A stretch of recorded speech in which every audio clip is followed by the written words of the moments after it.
The Forward Thinker Show is available wherever you listen to your podcasts. Celebrating Women's History Month.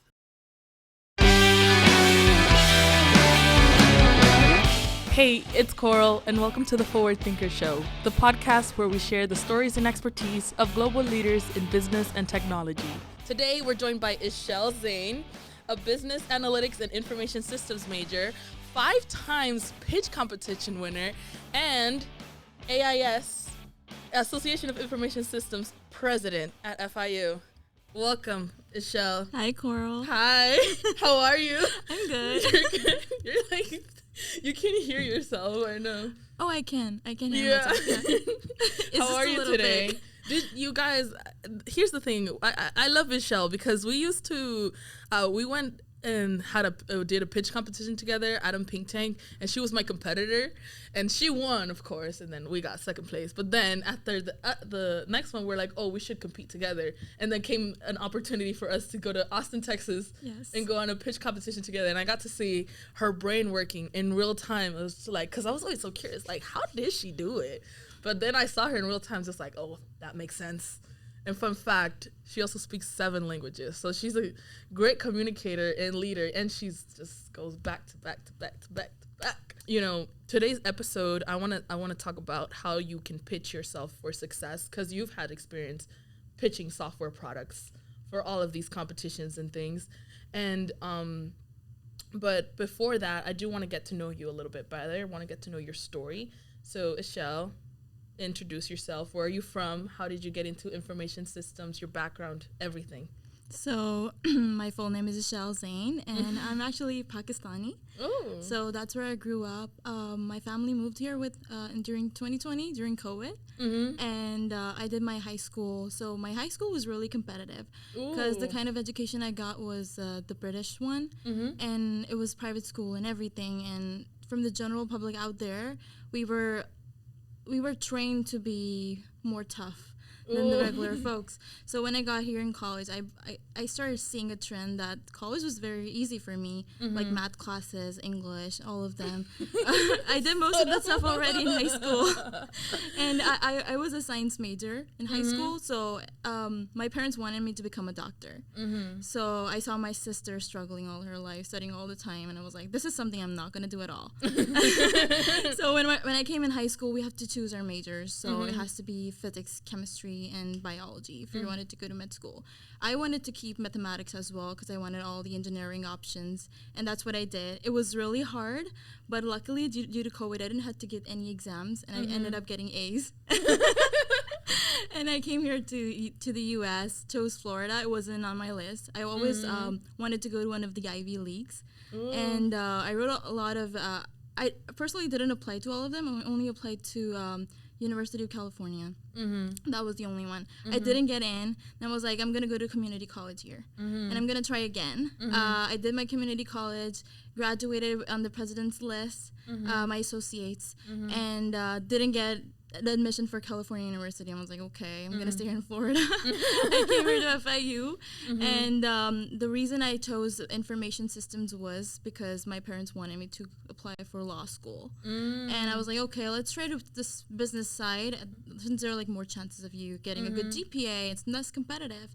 And I don't know how I ended up competing in the first competition. I was good in the classes, and I was like, okay, this is interesting. It's like, I don't have to study that much. I could earn a lot. So that was like one of the things.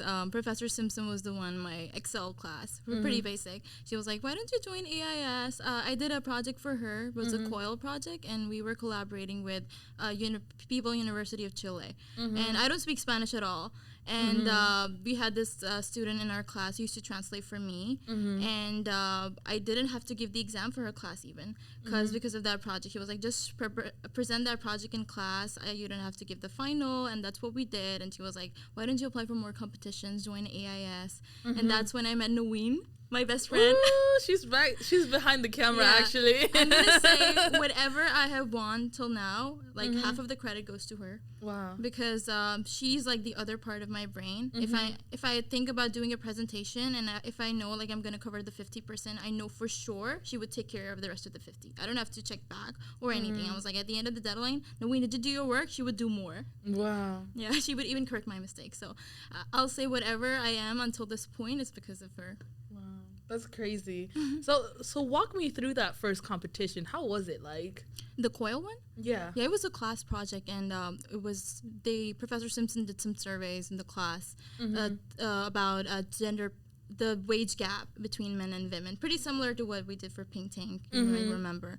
So that was like general surveys, and when I saw the survey, I was like, Professor, this is biased. No one else like actually saw that. Everyone else was started in the analysis process, and I brought that. I was like, we cannot have our conclusion based on this at all because it's biased.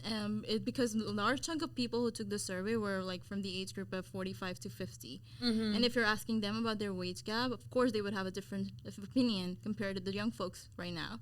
So she was like, I didn't think about this myself, and I believe that was one of the things that helped us win. It was a competition, so it was a tie between us and another team, but like we ended up getting first place and an Amazon gift card, which is good. That first competition, and you won first place in an Amazon gift card. How did that feel at that moment? I was like, okay, maybe it's a class project. Yeah, that's it. That's it. The second one. The second one was so when we were preparing for our second competition, we had the second and the third together. So there were two competitions at the same time. And that was when I met Naween. And I was like, okay, I finally found someone who works with my chemistry. And we started preparing and we went crazy. I have always been passionate about presentations that are very engaging to the audience. Once you lose the interest, it's for a fact that the other person is not hearing you at all. Whatever facts you're gonna state, they would be like, okay, it's like numbers. So it's been like one of my mottos since the start is to incorporate some of the elements of surprise in the presentation that no one else would do.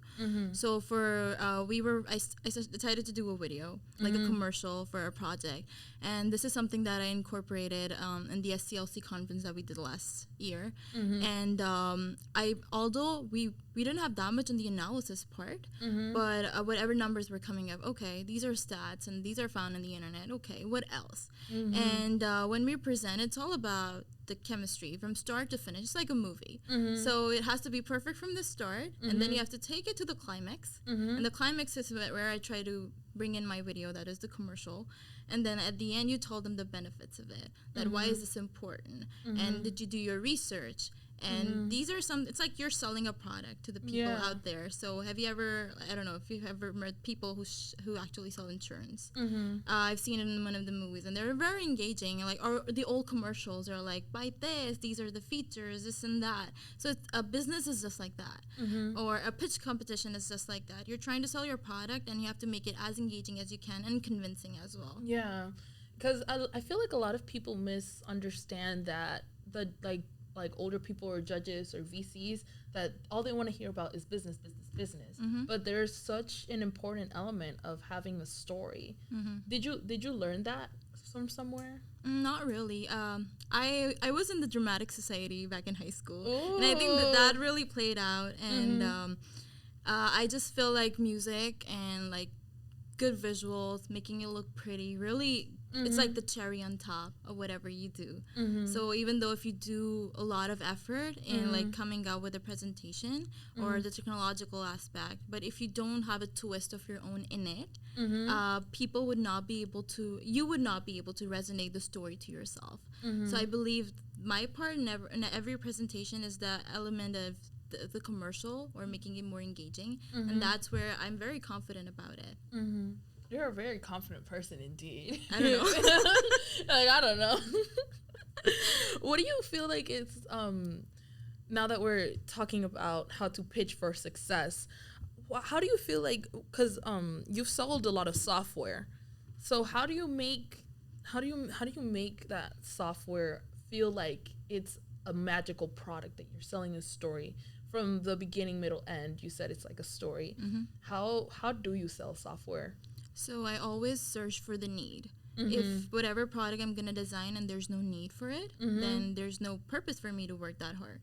So I'm always gonna find the need. Then I'm gonna see what other people are doing. I'm gonna do the market research, which is very important, because when you tell your audience that this is already there in the market and we considered all of that stuff, and based on this our product is better, they're gonna take your word for it, and they're gonna be like, okay, this person knows what's out there, they did their research and everything, and that way they know that whatever we're coming up with has some kind of backing.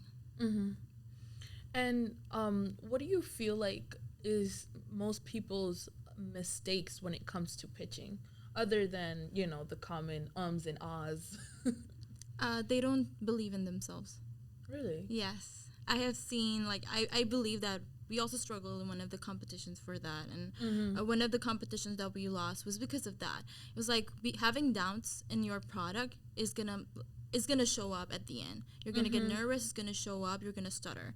So believe what you have out there is the best, and there's no one else that's gonna make you lose. And if this product actually gets to be out there in the market, you can actually justify that how you're gonna run it, what's gonna make it better and perfect. And I think if you don't believe in yourself, or if you have doubts like, hey, this product, I don't know, I'm not sure about it, or this or that, it's gonna show up in the presentation. That's what's gonna make you lose. Yeah, because I feel like a lot of people, they don't really care about like the product itself, but also the delivery of the product is important. The person speaking is important, and if the person doesn't believe in what the product is, then it's like, what is this then? Yeah. You don't want to share your whole secret. Oh no, I told trust me, I told everything. And like one of the secrets, it's like I actually start talking really fast when I get nervous, and Naween says that I start rapping. So that actually plays in our favor, because all of the pitch competitions we did were like very short in time, like 6 minutes. You have to deliver everything. I was like, start talking really fast, and that really helps me, because if you're not able to complete the whole thing at the end, judges are like, you're not prepared. So that's like one of the things that's gonna look bad. So I think that's all. I talk really fast. How do you apply your knowledge in information systems into your presentations? So I'm really good with data, and I found like these case studies. And a good thing about it is that if I read something, I'm always gonna remember some part of it, so that I could always go back and research and have some point in it that's gonna help me relate and connect dots. And trust me, each competition, whenever you do a competition, you're gonna have some learning element from it, which you can apply in the next one. So if I compare like my first competition to the one that I'm preparing for right now, it's like a difference between a horse and a donkey. We're doing another one, by the way. Corals in it. Number 6. 7, I think. Number 7. But we're winning this one for sure. We got a streak going on. We can't break it. Yeah, we can't. And it has a lot of sentimental value for me. The last one that we're working on, because it's gonna be the last competition I'm gonna do before I graduate. So and it's also a chance for us to represent FIU it's a global competition. So we're representing FIU among other universities, and we have a reputation. And I'm also on the global board for the AIS. Oh wow! So people expect us to win. Oh really? Yeah. I'm so ready for when you start pitching to the venture capitalists in the future. We're talking about information systems. How do you apply that to your presentations, your technical skills? Yeah, so it's about different kind of softwares that we use. So you remember the term data cleaning from the competition. So yeah, we found data, which to be honest, it's difficult to find actual spreadsheets or cases that are from companies. They don't disclose a lot of information. So we scrap the internet, we find whatever we can, and then based on that, we clean data and we try to prove whatever point that we're trying to make. Because we have to find some kind of evidence, and we cannot rely on one of the blogs that are out there in the internet. So that's where our data analytic skills come in. We do data filtering, clean the data, make it very pretty, we do the data visualizations, and based on that, we use those for the presentation. We've also done a live dashboard, one of the competitions you might remember from Pink Tank. So it was a Tableau live dashboard. It works all the time. So even after the competition, people could make use of it. So I think data analysis is not just technology in that. It's about how you basically interpretate any kind of information. It's about your judgment. So it could be as like you should take road number A or B. So it's just like how your critical thinking skills are. That's all what data analysis is. So far you've said that to pitch for success, you need to find out what the need is. You need to make sure that the pitch is visually pleasing and that we need data for it, and you need to believe in yourself. Yes. Is there anything else that would help you pitch for success? A good team, of course. Yeah. And I believe that each team member has to have that significant thing about it. So whenever I'm forming teams, if it's like if I get a chance to make my own team, I always look for people that are known for a specific skill. Like just what I did for us. So making wireframes and stuff, I can do that, but it's not my specialty. That's why I approached you, that Coral helped me with that technical part, and I do not know a lot of computer terms. I know more about business, how to run it, and like finding out data, research market, and this and that. But towards the technical side, I can learn it, but it's gonna take me longer. So that's where finding people that are good at certain stuff, and also even though if people are not that great, and the thing they're trying to do, but they're good teammates, that's really important. Because a lot of people do not take deadlines seriously. I mean, there are people who could do work in an hour, but they're not following any deadlines at all. I call them rogues. So be aware of the rogues in your teams. That's one of the things. But for now, you've been a good teammate. So be aware of the rogues. Yeah. And who would be... So you would say that forming a team, or whether you're forming a team for a pitch competition or forming a group of people to help you build your product, every single person needs to be specialized in something, and they also have to be good at speaking to each other. Not speaking to each other, just being good and being transparent in what you're doing. We actually had a argument in one of our competitions. So there was this element of surprise I was telling you about. I really wanted to do it, but all of my teammates were against it, apart from Naween. And to be honest, I believe that was one of the things that led us winning the competition. But I knew for a fact that it's going to help us, and I talked to each and every one of the person and showed them how it's important, what kind of value this would bring. Because the reason was we were short in time, and we had, like, according to them, we had other important data part that we had to show. But the thing I've seen is, like, the audience, the judges are like babies, 5-year-old babies. You have to get their attention. So you have to, wait, so you're saying that you have to look at judges like babies, not full-grown adults? Trust me, if you think about it that way, you won't be scared in talking to them. Like, just think about it that way. To a 5-year-old or a 3-year-old baby, how do you speak? You emphasize on words. You try to say them clear, loud. You have to be concise, and you kind of repeat some stuff that are more important. So you want them to remember, right? If you're talking to a baby, you're gonna be like, "Hey, have you seen a red apple? Do you want to eat a red apple? This is a good apple." So just like that, your product is the red apple. You have to emphasize on it. What are the benefits? Talk to them in quotations. Emphasize. Be more expressive. And at the same time, do not blabber too much, because it's going to go over their heads. And also, I've seen this like male judges. Is that it's really hard to catch their attention. Like for females are more technical, they're gonna look at the little minor details. But for men, it has to be very simple, and it has to be engaging. And it was one of the Pink Tank competition that I actually saw it happening in front of my eyes. Like when I did that commercial, one of the guy judges, he was literally looking like this, like a baby. Yeah, like whoa. And he was like an executive of the company. Yes. That's crazy. Yes. So you gotta think of them like a baby.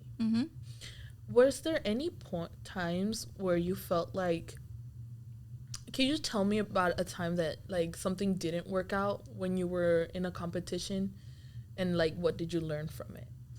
Yeah, so I'm not gonna take names of anyone, But for a competition, I wanted to change the presenters in the last minute, and I was the team leader.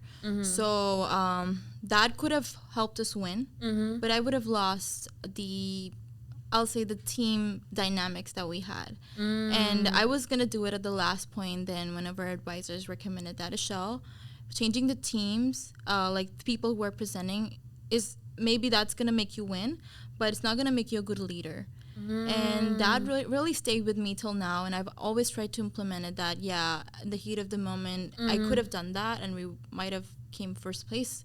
But again, I wouldn't have been in good contacts with that person. He's like a really good friend to me, and those are like some minor details that you have to consider. And being a team leader is very important. I believe it's like an extra set of responsibility on you. So whenever like you're not only representing yourself, you're representing your team. Your team has put their trust in you.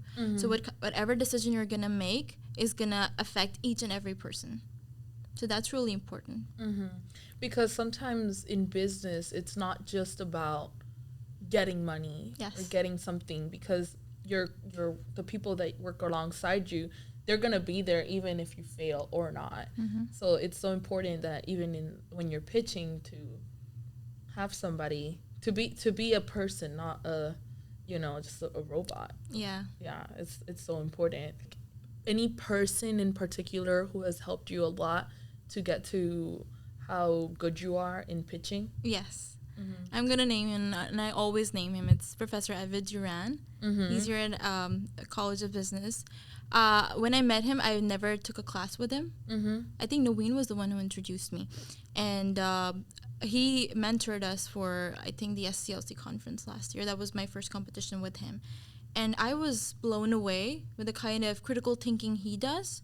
Some of the things that he comes up with, like, I believe I would never have thought about. He introduced me to a lot of new softwares. He was the one who pushed me into actually writing a JavaScript. I couldn't have ever imagined of writing a JavaScript. Writing in JavaScript. Oh, writing in JavaScript. See, I was a student. So yeah, I did that for the last competition that we won. And I think he really pushes us into doing stuff that we've never thought about. And he's a great mentor. He evaluates everything. He's very particular about the presentation, the pitch. He's going to hear us present, do rundowns again and again. And I always want to make him proud more than winning the competition itself. And I'm so glad the first competition that we won, we did, he was right there. And as soon as we completed our pitch, I looked at him and he was like, yeah, you guys got this. You guys won. And I still cannot forget that moment. It was like it's there in my heart. And if I ever get a chance to be successful one day, I know his name is gonna be there and one of the top people that are out there. That's good. That's good, Ishel. This was really good. I think what we've learned so far is that to win a pitch competition, you have to know the problem, know the need, have compelling slides, make sure that you believe in yourself and have good mentorship and be a good team person, because those are the things that sort of helped you and sort of can help other people when they're pitching. Thank you so much, Ishel, for coming onto the episode. Is there any way that people can reach you if they want to ask for more advice or anything that you would like to promote? I'm just going to give you the space to do so. Sure. So you might have heard Coral mentioning about AIS. So I run the student chapter called the Association for Information Systems at FIU. It's the largest and the only organization at FIU College of Business. That's for business analytics and information systems. And a lot of other clubs, they basically promote people in accounting or finance, and those are like the primary jobs that are easy to find as an intern as well.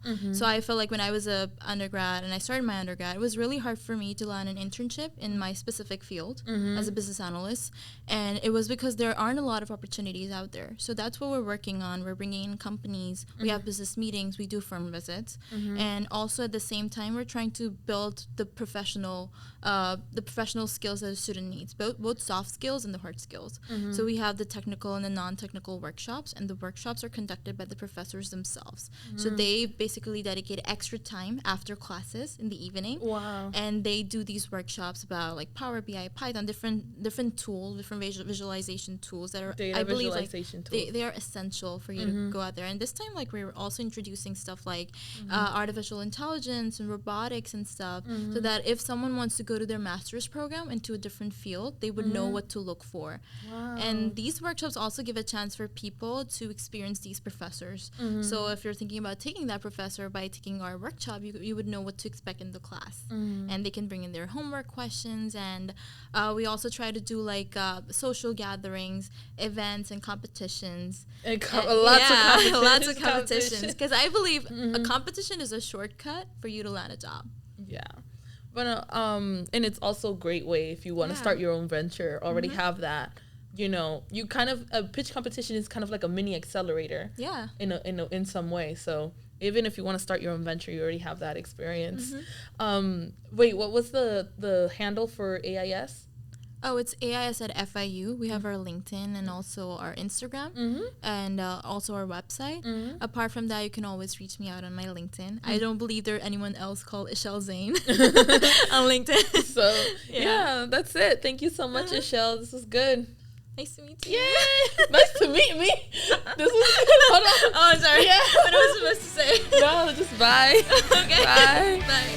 Thank you for listening to the Forward Thinkers Show.